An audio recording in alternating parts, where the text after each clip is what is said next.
Bonjour, c'est Gilles sur boursicoté.com. Voici l'analyse technique du CAC 40 pour cette journée du jeudi 23 octobre 2014. Avec une séance qui s'inscrit finalement dans la continuité du mouvement entamé depuis maintenant plusieurs jours, puisque malgré une ouverture assez faible avec l'inscription d'un plus bas inférieur au précédent, eh bien le CAC 40 est venu ici continuer sur son biais haussier pour marquer un nouveau plus haut donc de cette tendance court terme et venir enfin tester cette moyenne mobile 20 exponentielle. Donc ça fait partie des éléments techniques dont je vous avais indiqué qu'ils allaient être testés prochainement. Donc on valide l'objectif ici d'un retracement dans la zone ici 50-61-8. Alors du point de vue de la tendance, on est toujours dans un biais baissier pour ce qui concerne la tendance court moyen terme, dans un biais haussier court terme, mais on n'a pas encore de signal de retournement ou d'invalidation par rapport à une possible continuité donc de cette phase baissière.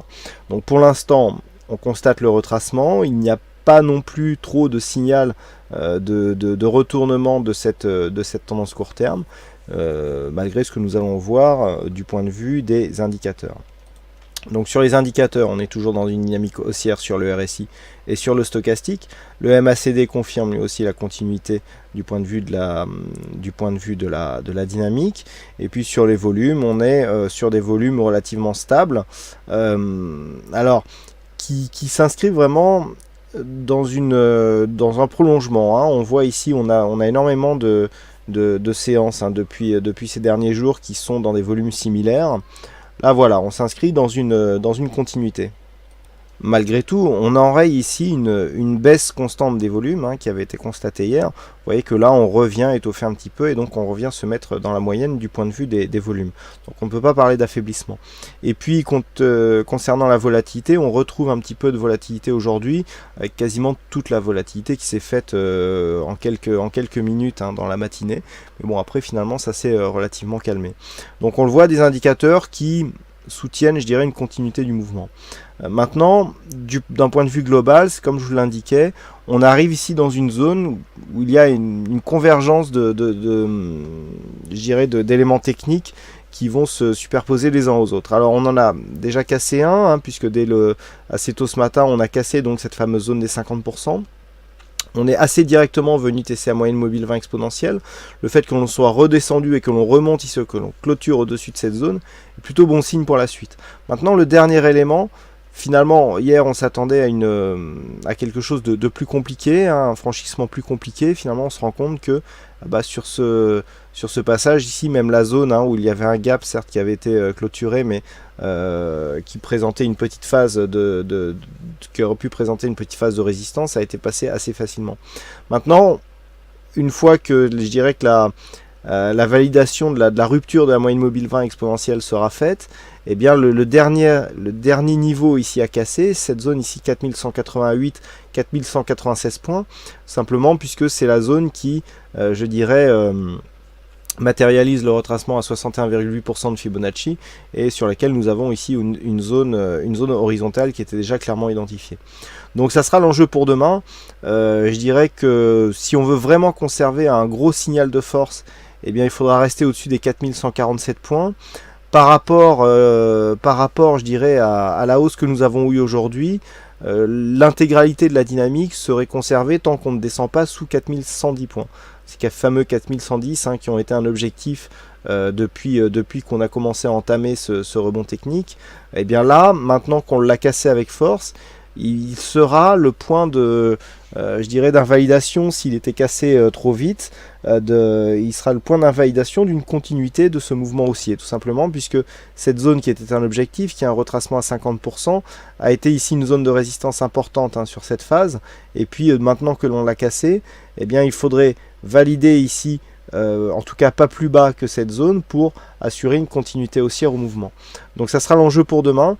Tant que les cours restent au-dessus ici des 4110 points, on reste dans un flux haussier court terme, et naturellement il vaudrait mieux que l'on confirme en inscrivant un nouveau plus haut significatif, avec pourquoi pas un test de cette zone 4188-196. Alors par contre, si dans les prochains jours on vient tester et casser cette zone, là on s'inscrira dans une phase de neutralisation de la dynamique baissière, puisqu'une dynamique qui retrace à plus de 61,8% de sa dynamique primaire, eh bien, est une dynamique qui n'est pas fiable, hein, puisqu'on a un retracement qui va au-delà donc de ce dernier niveau. Donc on a une probabilité accrue de revenir ici sur un retracement total, auquel cas eh bien, on assisterait plus à une neutralisation qu'à vraiment l'installation d'un mouvement baissier. Donc c'est dire si cette zone ici 4188-196 sera importante. Hein, voilà donc ce que l'on peut dire, pas grand chose à dire hein, sur cette analyse technique. On est vraiment dans une continuité ici de rebond technique qui, on l'a vu sur les volumes, eh bien, continue doucement son chemin. Ça manque un petit peu de dynamique, surtout compte tenu de la phase de baisse que nous avons eue ici, mais en tout cas il n'y a pour l'instant pas de signal de retournement à la baisse, en tout cas d'un point de vue court terme. Voilà donc ce que l'on peut dire sur cette analyse technique. Alors aujourd'hui il y avait un fixing, c'est ça qui gagne sur cette session, donc bravo à toi ça. Et puis en ce qui concerne les probabilités, alors on arrive dans une zone où bizarrement on a assez peu d'occurrences pour avoir une configuration similaire à celle que nous avons aujourd'hui.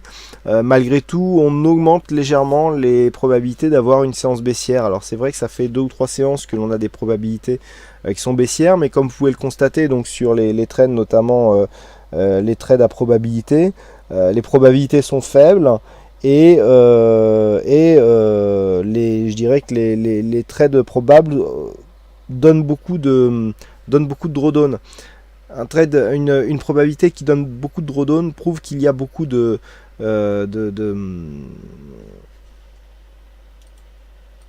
déchets. On n'a pas quelque chose qui gagne souvent, on a quelque chose qui est assez aléatoire, et donc bon, c'est pour ça que ces jours-ci, je vous dis qu'en général, je ne prends pas position sur les trades statistiques, et a priori sur celui-là, on devrait être quelque part un peu gêné par le fait que le nombre d'occurrences est faible, et que cela ne renforce pas, ou je dirais même affaiblit la probabilité, même si elle était forte, qui pourrait être dégagée. Donc vous en saurez plus cette nuit pour ceux qui dorment pas beaucoup, donc dès la parution des statistiques un peu plus détaillées. Voilà donc ce que l'on peut dire sur cette analyse technique du CAC 40. Donc il ne me reste plus qu'à vous souhaiter à toutes et à tous une bonne soirée, bonne chance dans vos prochains trades, et on se donne donc rendez-vous dès demain pour d'autres analyses techniques sur le site boursicoté.com. Bonne soirée à tous.